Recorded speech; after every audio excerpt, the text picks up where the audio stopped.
key aspect of programming the masses is to make them believe that everything can be known. The mainstream even goes so far as to say that we already know everything and that there are no more mysteries. Well, there are still a few, but these will soon be solved too. And so everyone runs around collecting knowledge, or what they think it is, not realizing that this is exactly the trap.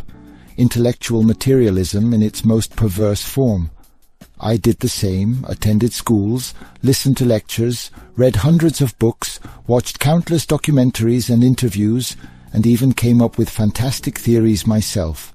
And where did I end up after over 35 years of active searching? Exactly at a point where I have to admit to myself that I actually know nothing. Because much of what I perceived as knowledge, especially when it is abstract knowledge, about things that cannot be verified but that seem logical in one way or another, can be refuted using the same method. As a software developer, I had to learn to deal with indeterminate variables. Variables that might take on a value, that might change, but might not.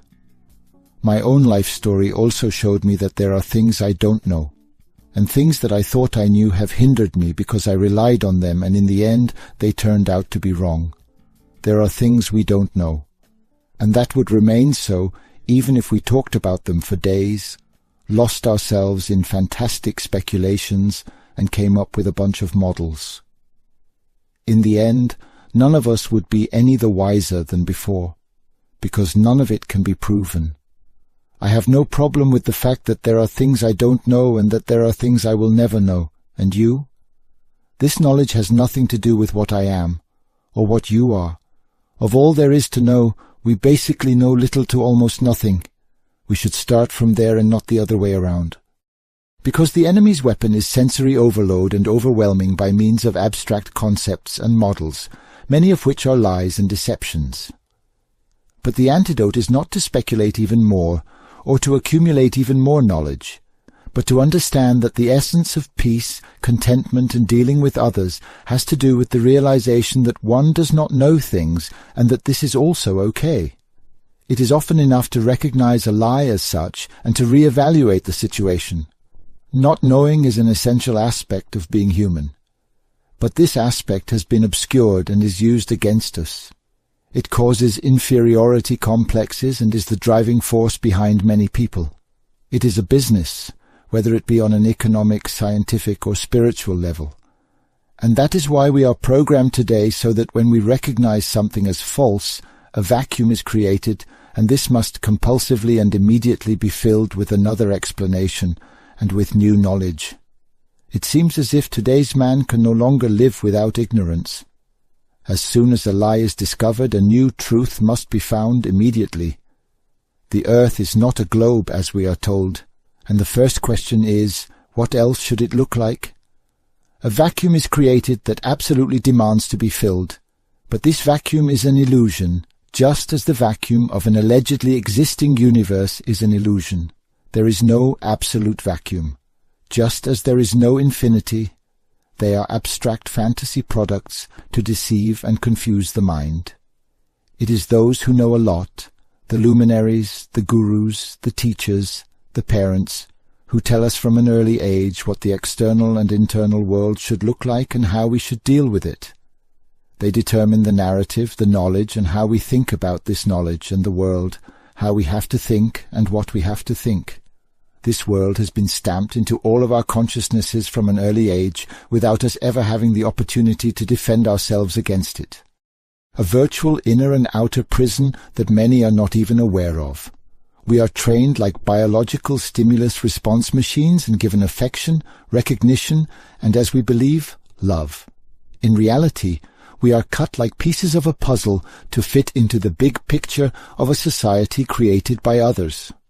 A way of living, thinking, and acting. We move within predetermined thought patterns, predetermined behavior patterns, and predetermined life goals. Only rarely could someone recognize the lies and deceptions in the external world on their own, and even less so in the internal world. And when they could, it was difficult to see the whole picture. But today, more and more people are realizing this. It's all a lie. Politics, religion, worldviews, society, states, culture, science, history, media, and so much more, all deceptions built on lies. A computer works like a human being. It works with data that it believes to be true, and it is convinced that a result based on this data is correct. But humans can do much more than a computer. They can assess relationships, put things into context and link them, check something for plausibility, assess importance, fill gaps in knowledge with complex ideas, assumptions and experiences, and only humans can judge things from an ethical and moral point of view. But what is morality? And what is ethics? Ethics and morals are equated today, but words have a meaning. Adolf Franz Friedrich Ludwig Freiherr Knigge was a German writer, educator, and a leading member of the Illuminati order. He became known primarily for his writing on human interaction, but most people know Knigge erroneously as the author of a book of etiquette in which social manners are described. However, what Knigge wrote about was the idea of a society as a whole, an ideal person as an individual component of it, and how people interact smoothly with each other in this society. The values of this society and the actions of individuals are determined by morals.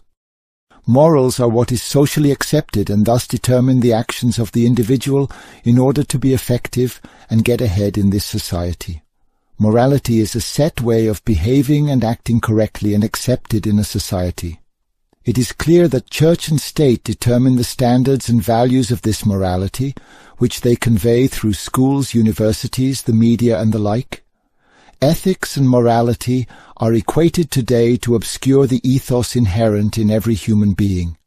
The dictionary defines ethos as a mindset shaped by an awareness of moral values or overall attitude, as ethical awareness.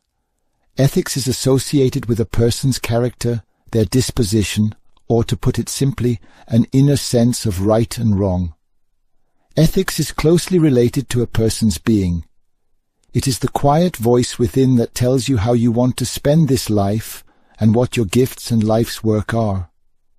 The voice of a fundamental logic, a universal sense of right and wrong that serves your own survival and mental health.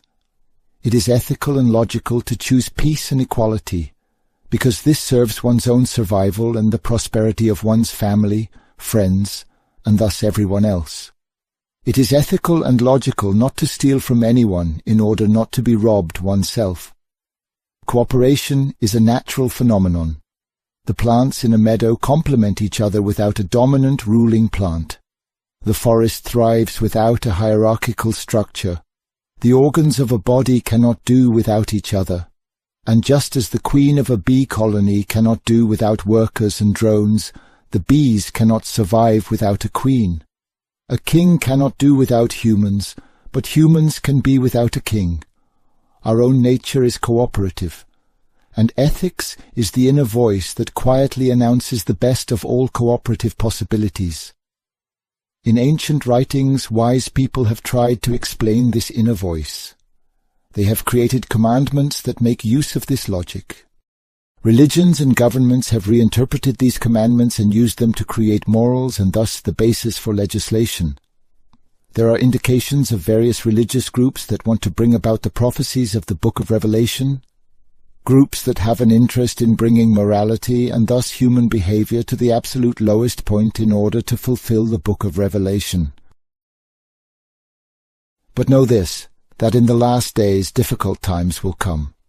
For people will be selfish, greedy, boastful, arrogant, blasphemers, disobedient to parents, ungrateful, unholy, loveless, unforgiving, slanderous, self-indulgent, undisciplined, enemies of good, treacherous, reckless, conceited, lovers of pleasure rather than lovers of God, holding the form of godliness but denying its power. Such people should be avoided. Sabbatai Zevi and his successor Jacob Frank believed that the golden age prophesied in the ancient scriptures could only be achieved when human existence and behavior had reached rock bottom, and thus the peak of the denial of man, creation, and the Creator himself. They advocate immoral behavior, support crime, fraud and deception, wars and destruction. They create hell on earth, through which humanity must go before it can enter the Golden Age. These people think they're working for a good cause, the Golden Age, their Golden Age. The followers of these sects therefore propagate evil and badness and try to achieve this absolute moral low and the denial of a creator by manipulating people into it.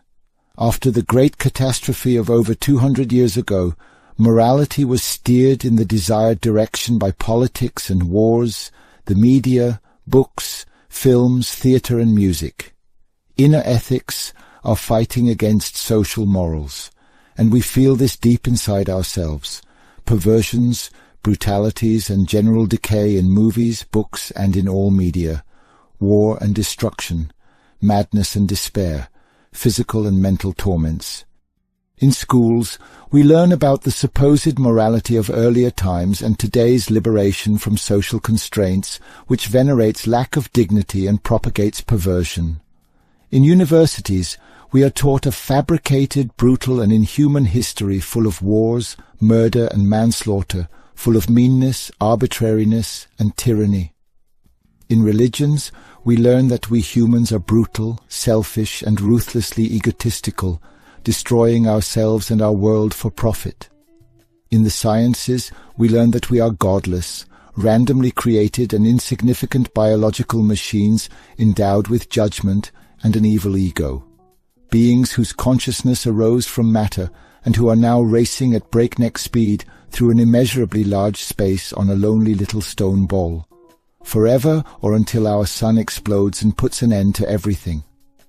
In modern psychology, we learn that our existence as individuals consists of a vulnerable body and a fragmented self-image, in which one compulsively tries to reach one's superego and has to brutally fight one's subconscious.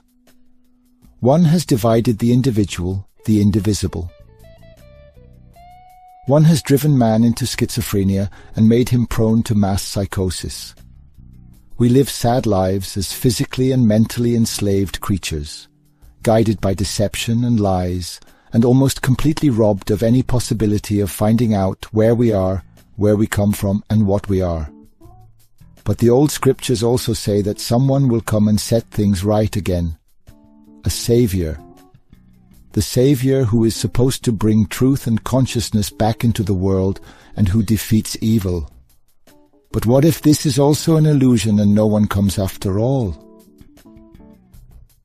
And Christ said that the day of the Lord, his return to earth, will come like a thief in the night, unexpected and unannounced. In ancient occult writings, Christ is also interpreted as the personification of truth and consciousness. Whose truth and whose consciousness? Know thyself. What is meant is reflecting on one's own ethos, the ability to listen to this inner voice and to put it into an overall context and act accordingly. We sense right and wrong, honorable and dishonorable. We know what is good and evil when we ignorantly listen to this inner voice, and emotions are our navigators. This inner voice is quiet and is so often covered by the noise of morality that it takes silence to hear it, and the knowledge that you actually know nothing. It is the same place inside where the bad conscience lives. It is also the place where illness arises, but it is also the same place where deepest satisfaction and fulfillment is born. There is a war in this world, a war between morals and ethics. To disguise this, these two words are equated. To disguise the fact that the ethics of the individual and the morals of society have diverged and grown far apart, because only morals can be manipulated by the controllers and misused for their purposes, and only through morals can crowds be controlled. It is up to each and every one of us to decide which side we fight on, and we have to choose one side, because today man has only two choices: to be moral and to be unethical, or to be ethical and immoral. Do you listen to society and to what others tell you? Or do you listen to the laws of life which nature has written in your heart with its own hand?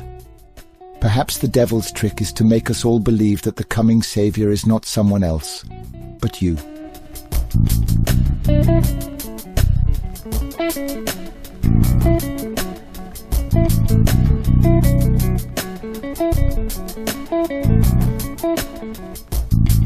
Thank you.